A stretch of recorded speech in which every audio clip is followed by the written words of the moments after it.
Kabul penuwune Mbah Panglimbang 5 menit dina Selasa Legi tanggal 3 Februari taun 2026 kapethik saka Injil Markus bab 5 ayat 21 tekan ayat 43. Kabul penuwune Mbah mengkono pamite para bapak karo ninggalake omahku sinambi mondrong berkat.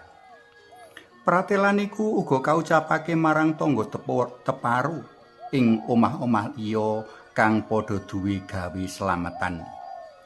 Kanthi pratelan kaya mengkono mau satemene para tangga teparu padha ndongaake kang duwe gawe.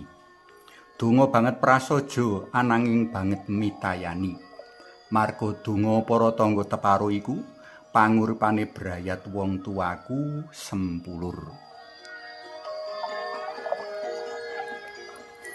Dina iki kudune awake dhewe uga padha bungah-bungah wit karya agung dalem Allah.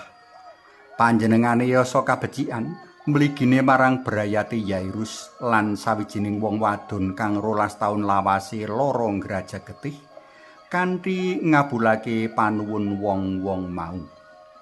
Yairus anake katangekake saka pati. Dene si wanita ngraja getih kasarasake anggone lara sarta kaluwarake saka pangucilane masyarakat. Marga kinabule panuwunane, wong-wong mau padha banget ing bungah. Wong-wong kang nuju padha ana papan kuno uga melu bungah lan ngluhurake Allah. Aku kepengin ngajak panjenengan pandemen PLM sinau marang sikapi Yairus uga si wanita ngraja getih saengga Gusti rena ing galih sarta paring kasarasan. Saka Yairus kita bisa sinau bab sikap tresna, andhap asor lan pangandel kang kandel. Katresnan Yairus ndadekake dheweke mapakake diri ana anake kang lara. Dheweke ora kepengin kelangan anake kang ditresnani. Andhap asor Yairus katon ana tumindak ngrungkepi padha dalem Gusti sinambi mratelakake panyuwunane. Ora gampang lho, sawijining panggedhe omah ibadah ngrungkepi Gusti Yesus kang dek semono kaanggep wong lumrah. Kanthi ungkep-ungkep Yairus nyuwun supaya Gusti Yesus rawuh nyarasake anake kang nembe sekarat kanthi numpangake asta. Nadyan ing satengahing dalan pangandele kakendhon-kendhoni dening keluargane nanging dheweke tetep panteng lan teguh ing pangandel. Asile si bocah kang wis mati bali urip. Pangandele wong wadon ngraja getih manjurung wanita mau ngatasi pepalang kanggo nyinggol wong akeh amrih bisa nyaket Gusti. Kita kabeh padha mangerti menawa getih ndadekake wong najis ora oleh nyinggol lan kesinggol liyan. 12 taun nggambarake iba kasiksane dheweke kinucil saka pasrawungan. Ananging pangandel sarta pepinginan kanggo saras ngatasi kabeh mau lan merantasi ing gawi. Andhap asore si wanita katon ana sikap sujud sumengkem ing ngarsane Gusti Yesus. Andhap asore nyingkirake jigo pekewuh kanggo ngrungkepi Gusti.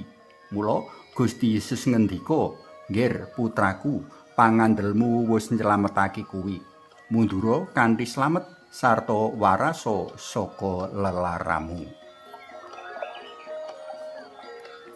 Para tresna pelem kinasih tresna, pitaya lan andhap asor dadi tembung wigati kanggo mangun urip saleh ing ngarsa dalem Gusti lan pepadha.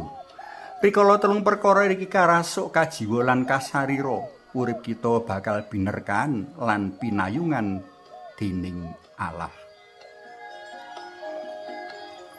Suwawi sami munjuk, kunjung aswa dalem Yang Rama so Yang Putra tuwin Yang Roh Suci.